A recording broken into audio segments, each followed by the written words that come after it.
Sim. Ai, que análise complexa. Quando a gente para analisar esse cenário Brasil, onde a gente tem um governo que investe em cultura, eu acho que a gente pode considerar um privilégio, sim. Eu não tinha essa visão. Eu passei a ter essa visão esse ano, depois que a gente foi pro Festival de Cannes, porque a gente teve um curta na Short Film Corner.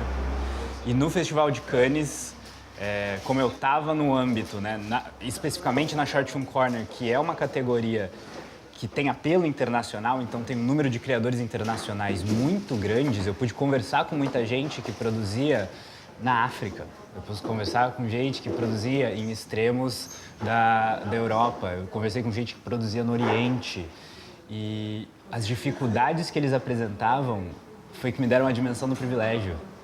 Porque eles falavam que era muito mais fácil para eles conseguir uma coprodução, conseguir um edital de financiamento de um país africano com a França, do que conseguir investimento dentro do próprio país. Então você imagina para um artista não conseguir produzir, porque além de você ter um país que não tem a cultura da indústria, como nós no Brasil também não temos, na indústria de cinema, mas você não ter perspectiva. Você não tem acesso aos equipamentos como a gente tem aqui, você não tem acesso a profissionais capacitados como a gente tem aqui, inventando cada vez mais. Então, a gente tem uma posição privilegiada em relação ao mundo, quando a gente sai da casinha Estados Unidos e grandes produtores de cinema europeu. É engraçado pensar isso, né? Porque a gente se acha muito delimitado nesse sentido, mas é que é um movimento muito recente. Até a gente mudar todo o mindset, é um movimento que começou a acontecer há 5 anos atrás, no máximo. Essa efervescência do cinema brasileiro, com a lei da TV paga, com esse investimento externo que começou a acontecer no país, com essa perspectiva que a gente tem em São Paulo, com a criação da SP Cine, que borbulhou o cinema paulistano, e trouxe produção do Rio para cá, trouxe produção de fora do Brasil para cá. Então é muito novo, mas é como todo privilégio que a gente tem reconhecido nos últimos anos, né? A gente precisa começar a tomar consciência dele até para manter, principalmente em tempos tão delicados de cultura, até para continuar tendo a gana de produzir. Poder bater no peito e falar, não, eu estou num país onde é possível, então eu vou fazer, eu não vou morrer na praia. Quem eu admiro e o que eu admiro, cara?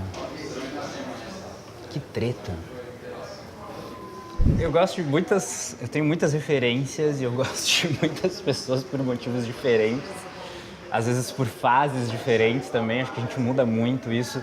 Acho que agora, quem eu tenho acompanhado um pouco mais e discutido um pouco mais e botado em pauta para trazer um pouco também para os meus projetos, é o próprio Lars von Trier. Eu gosto muito da forma como as coisas que ele fala ficam nessa limiar. Nem sempre eu concordo. Eu acho, algumas vezes, bastante brutal a forma como ele retrata.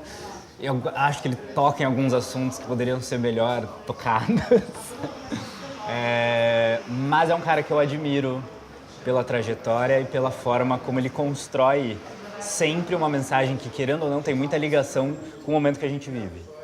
Então, hoje em dia, nos Estados Unidos, Trump, num Brasil efervescente politicamente, no último filme dele, que eu ainda não vi, estava em Cannes, não consegui ver, mas meus amigos viram e eu não.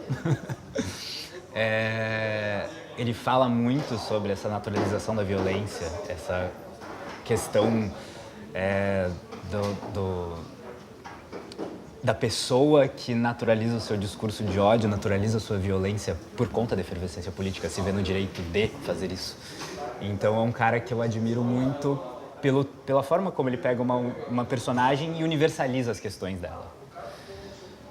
Mas nem sempre concordo. Outro cara que eu acho que faz isso de um jeito muito brilhante é o Spike Jonze, tanto como roteirista quanto como diretor. E aí eu gosto porque ele tem uma delicadeza que o Lars von Trier não tem e que se comunica um pouco mais com uma linguagem que eu gosto. Então uma delicadeza fotográfica, uma delicadeza dos relacionamentos das personagens, mas sempre pegando aquele relacionamento e universalizando essas questões também.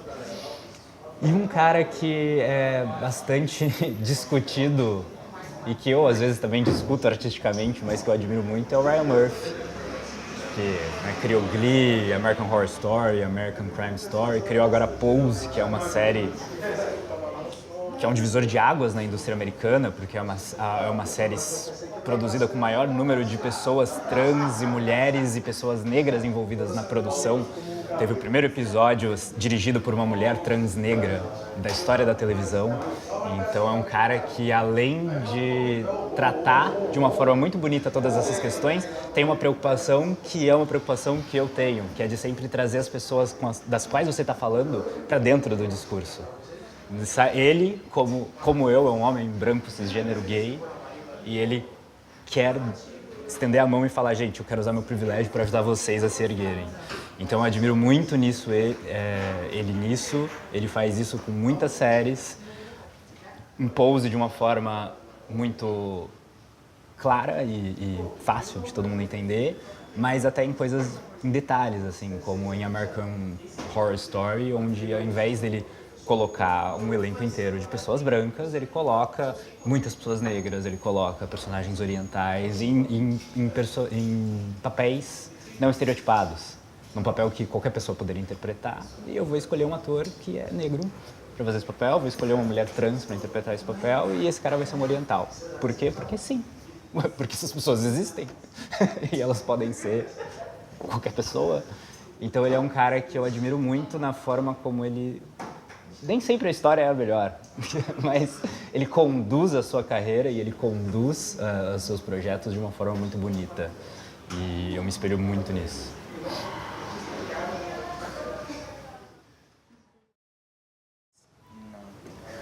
Edição. O que cinema tem que as outras artes não têm? Nossa. Eu acho que o cinema tem uma particularidade na forma de se comunicar com as pessoas que muitas artes não têm. E essa forma é basicamente essa potência que só a obra audiovisual tem, de fazer você sensorialmente sentir muitas coisas. Então é o quadro da fotografia que te impacta, é a forma que a luz te mostra ou não te mostra alguma coisa, que te dá uma leitura, é a performance, a direção, a potência do texto. E uma coisa que a gente poderia até falar, mas a televisão também tem isso. Sim, só que o cinema tem um fator de credibilidade que a televisão não tem. Quando passa no cinema, parece muito maior e muito mais crível e muito mais potente e fica muito mais marcado na história. Diferente da televisão, que é uma produção muito massiva e que muita coisa se perde, o cinema marca. Eu fiz um filme, ele está registrado na Ancine, ele está registrado nas salas de exibição que ele passou, ele está registrado na memória de quem assistiu, ele está registrado no rolo de filme ou no HD em que ele ficou, e ele não vai ser substituído, né? Ele não vai ter quando terminar o horário dele, vai outro ocupar o lugar e ficar nesse ciclo eterno como as novelas ficam, né? Que às vezes uma é incrível, a outra é medíocre e sai. Ele fica marcado. E você, autor, fica relacionado à obra. Uma coisa que muitas vezes também a televisão não tem. Você relaciona o protagonista, às vezes você relaciona o autor, mas você não relaciona o diretor, você não relaciona o fotógrafo, você não tem essa correlação de esses caras fizeram isso. Então o autor da novela às vezes também fica safo aí, né? Você não fica sendo definido por aquilo que você falou, porque você pode fazer outra ali na produção industrial das emissoras e o seu discurso vai ser substituído e pronto, acabou. O cinema marca. Marca, passa credibilidade e marca o autor. Então é uma obra que muitas vezes vem de uma sensibilidade maior, porque você tem que pensar antes de fazer. Você não pode... Você botou o discurso na tela. Pra você voltar atrás com o discurso é complicado. Acho que é isso. Essa credibilidade junto com essa experiência sensorial, que eu acho que é muito difícil você ter em outros meios de comunicação, e essa marca como autor que você deixa, que é um legado que você tem que construir com cuidado e com carinho. E a principal coisa que eu percebi é que muitas vezes a plataforma democrática é que alcança as pessoas com as quais você quer dialogar. Que é uma coisa que eu acho um pouco presunçosa de quem quer só fazer o cinema e pronto. Para que você vai dialogar no cinema e pronto? Se a gente aqui no Brasil mal e mal consegue lançar filme em sala de cinema. É engraçado a gente pensar nessa repulsa do YouTube, essa repulsa de uma janela de exibição democrática. Eu acho que isso é um pouco... Eu entendo do lado criador que quer criar sua obra com todo cuidado, carinho, amor no mundo e às vezes filmar em película. É um saudosismo, é uma nostalgia e eu acho que a gente vive anos nostálgicos, né? A gente vive anos onde, por exemplo, de uma forma muito simples, as grandes produções que estouram da Netflix são produções nostálgicas. Stranger Things, Everything Sucks. A gente quer reviver uns anos dourados, né, nesse nosso pessimismo do século XXI, que não vai voltar. E se não vai voltar, eu acho que a gente precisa começar a valorizar o potencial que plataformas como o YouTube, plataformas como os VODs têm como formas democráticas de produção de conteúdo. E eu acho que isso é saudável. Você sai da casinha do cineasta e você começa a se entender como produtor de conteúdo, como profissional do audiovisual. Hoje em dia, você tem aí uma evasão de diretores norte-americanos dos cinemas para produzir para a TV, porque ele sabe que a TV é democrática, que na televisão ele vai ter um espaço para falar uma coisa que muitas vezes o cinema está podando, ou que o cinema não dá tempo de tela para que ele possa desenvolver. E eu acho que é natural que isso aconteça para a internet, muito rapidamente, muito rapidamente. Eu vim do contrário. Eu construí a minha carreira com base na internet. Comecei no cinema, comecei fazendo cinema mesmo. E fui para a internet e me entendi, me lancei e fui levado a sério enquanto criador na internet, pelo conteúdo de web. E a principal coisa que eu percebi é que muitas vezes a plataforma democrática é que alcança as pessoas com as quais você quer dialogar. Que é uma coisa que eu acho um pouco presunçosa de quem quer só fazer o cinema e pronto. Para que você vai dialogar no cinema e pronto? Se a gente aqui no Brasil mal e mal consegue lançar filme em sala de cinema. Você não dialoga, você não abre, seu filme não chega. Você vai guardar ele na caixinha ou você vai conseguir vender ele pro Canal Brasil. Quem que assiste Canal Brasil? Com todo o amor e carinho que eu tenho pelo Canal Brasil, mas quem que assiste? Complexo isso. Então eu acho que a gente tem que perceber onde a gente consegue dialogar com as pessoas. Com Romeu e Romeu, voltando ao meu case, a gente, por exemplo, você tem ideia do tamanho dessa democratização, a maior parte do nosso público não era Rio-São Paulo, eram extremos do país. Coisa que você nem imagina, que o seu conteúdo vai chegar no norte do Maranhão. Você não imagina.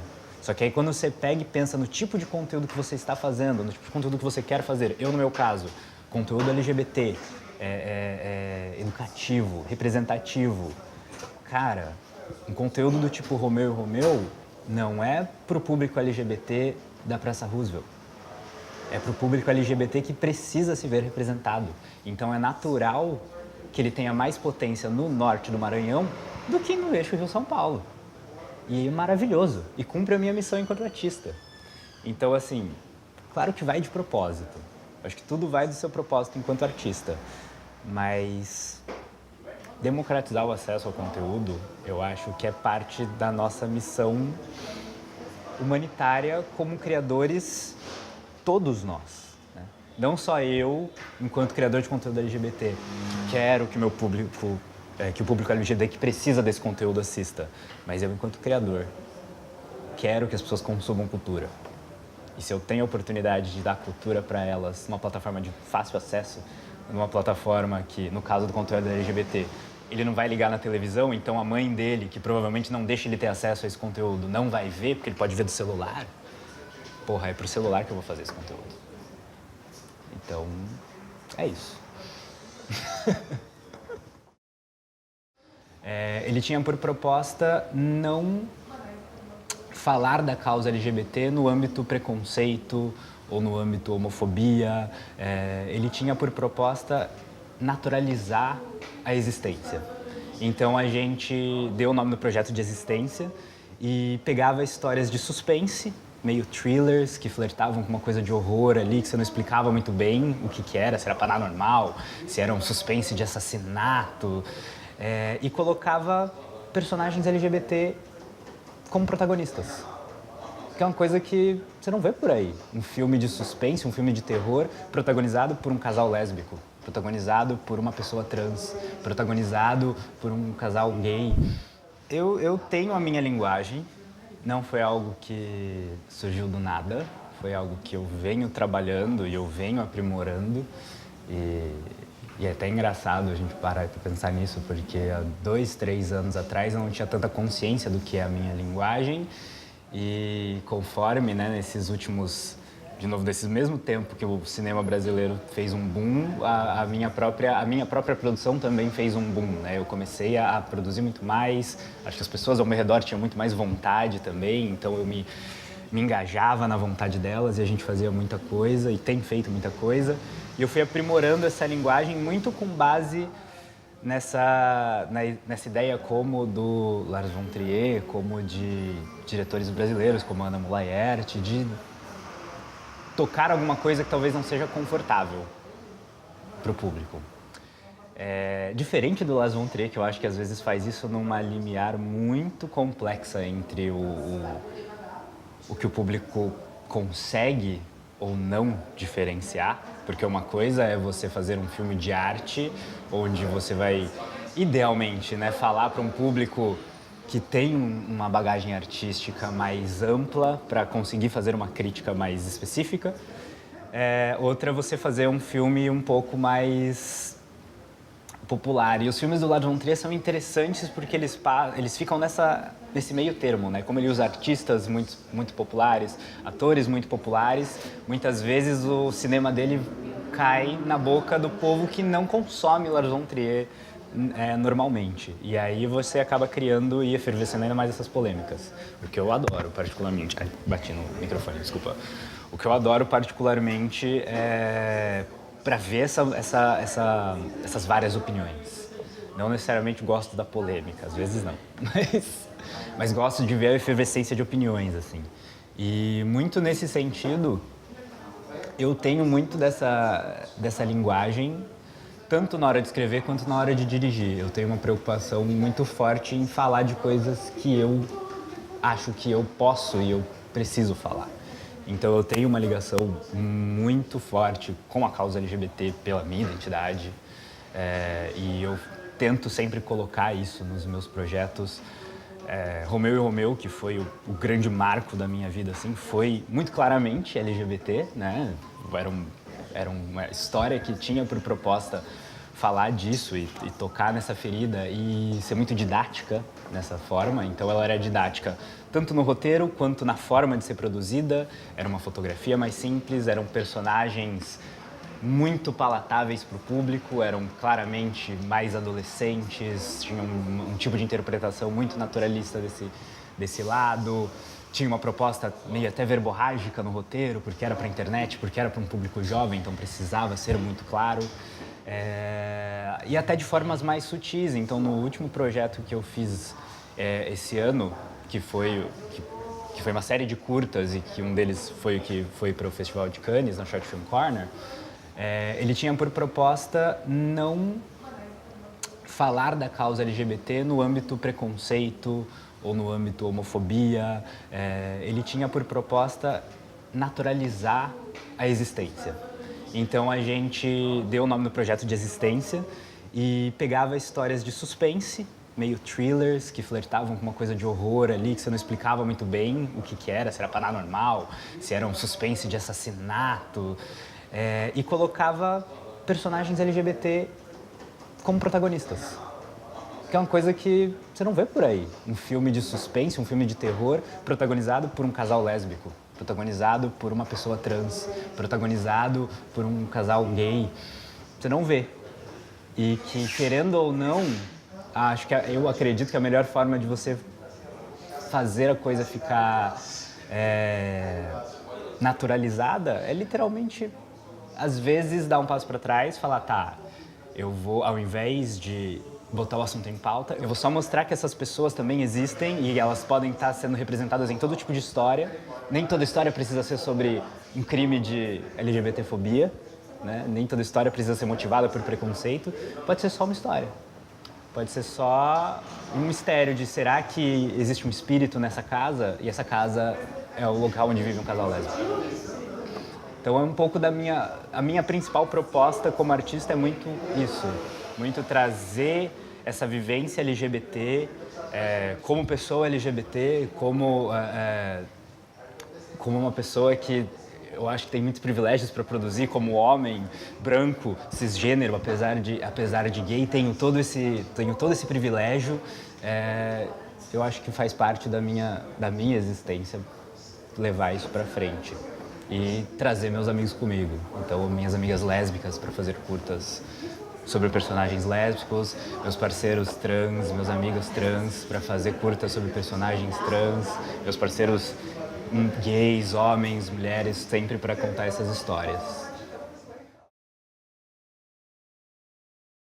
O processo criativo é uma coisa bastante particular e quando eu tenho os meus processos, por incrível que pareça, mesmo que eu seja roteirista e diretor, eu dirijo pouco as coisas que eu escrevo. Então tem muita coisa escrita que está na gaveta, eu dirigi muita coisa que outras pessoas escreveram. A minha única experiência dirigindo e escrevendo uma coisa que eu fiz na minha carreira foi esse ano, com o Tiramanchas, o curta-metragem que foi selecionado na Chefing Corner de Cannes. E agora, no final do ano, que eu vou dirigir uma websérie que eu escrevi. Geralmente, eu dirijo coisas que outras pessoas escreveram e colaboro muito com o roteiro dos outros para fazer a direção, né? Então, sou muito co-roteirista dos meus projetos. Independente de eu escrever ou pegar algo escrito para dirigir, eu sou um cara que gosta muito, muito mesmo de trabalhar relação e de dirigir ator, que é uma coisa que nem sempre a gente vê aqui no Brasil, né? Diretor que gosta muito de dirigir ator. A gente tem a figura do preparador de elenco, que, né, entra muitas vezes, e muitas vezes eu também trabalho com preparador, mesmo que eu esteja dirigindo, porque enquanto eu estou dirigindo eu também estou pagando boleto. Então eu estou lá fazendo um videozinho institucional, estou ali fazendo umas outras coisas e, né, fazendo o processo do meu filme à noite, quando dá um tempo. Então muitas vezes eu tenho a figura do preparador para me auxiliar, porque eu preciso de alguém que faça o processo em paralelo comigo. Mas eu gosto muito de dirigir ator porque eu sou muito apaixonado por essa questão das motivações. Eu acho que como eu gosto muito desse viés um pouco provocativo em relação à nossa realidade, né? Eu gosto de tratar de polêmica, eu sou uma pessoa muito ligada em política, tenho uma família muito ligada em política, então eu gosto de contestar muito status quo e falar dessa questão da existência das pessoas LGBT, da opressão, do capital e do não sei o que, essas pirações todas que a gente gosta muito geralmente como artista. Eu gosto muito de trabalhar a relação e os porquês das personagens. Então, esse processo começa no roteiro, quando eu estou escrevendo, ou quando eu estou pegando o roteiro de alguém para coescrever ou para fazer uma análise para minha direção.